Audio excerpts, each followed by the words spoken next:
Ishe eurodeputetja e Parlamentit Evropian Doris Pack ka kërkuar nga shqiptarët që të çojnë në këmbë dhe të ndryshojnë fatet e tyre.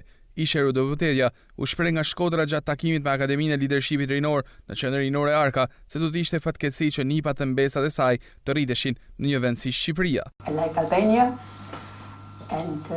Unë jam këtu sepse më pëlqen Shqipëria, ju dua.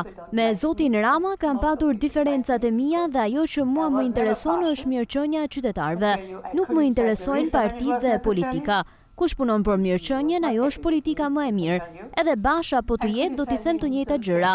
Në Tiranë u bë një luftë e madhe për teatrin kombëtar dhe është një vend në mes të një qyteti. Dhe a mund të imagjinoni që tani të shkatroj një gjë të tillë dhe këtë nuk mund ta kuptoj.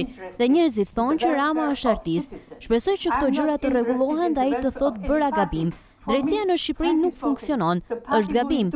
Pa një drejtësi, demokracia është kukull. Ndërkombëtarët dhe qytetarët duhet të çohen në këmbë, të ngrejnë zërin dhe të ndryshojnë situatën. Do të më vinte keq që unë të rrisja nipat dhe mbesat e mi në një vend si Shqipëria. Politikanët po marrin shumë nga koha e këtij vendi dhe duhet që gjërat të bëhen më mirë. Shqipëria ka kërkuar gjithnjë që të jetë e barabartë me të gjithë të tjerët. Doris Pack deklaroi para të rinjve në Shkodër se problemi në Shqipëri është se drejtësia është në dorë të politikës dhe kjo duhet të ndryshojë. Problemi është se në Shqipëri drejtësia është në dorë të politikës. Në momentin që kjo ndryshon, atëherë do të ketë një sistem drejtësie që funksionon. Keni vettingun që shpresojmë të ndryshojë. Shohim politikanë që futen në sistemin e drejtësisë dhe janë nga partitë politike dhe ata s'kan asnjë mundësi tjetër, sepse nëse do duhen të dalin në gjykat, s'ka gjykat, dhe këtë nuk e kuptoj dhe ju duhet ta zgjidhni. Duhet të ketë një ndryshim në lidhje me sjelljen sepse politika është pjesë e drejtësisë. Në vendin tim Merkel nuk mund të ndërhyjë në çdo sistem, por këtu në Shqipëri nuk është rasti.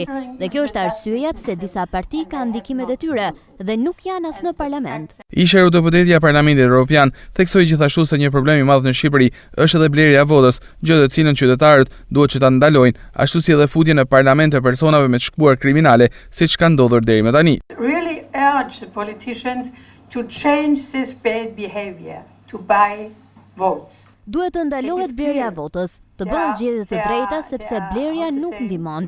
Duhet t'i nxisni politikanët dhe t'i luftoni për blerjen e votave dhe t'i ndaloni. Zgjedhjet e lira dhe të ndershme janë zgjidhja.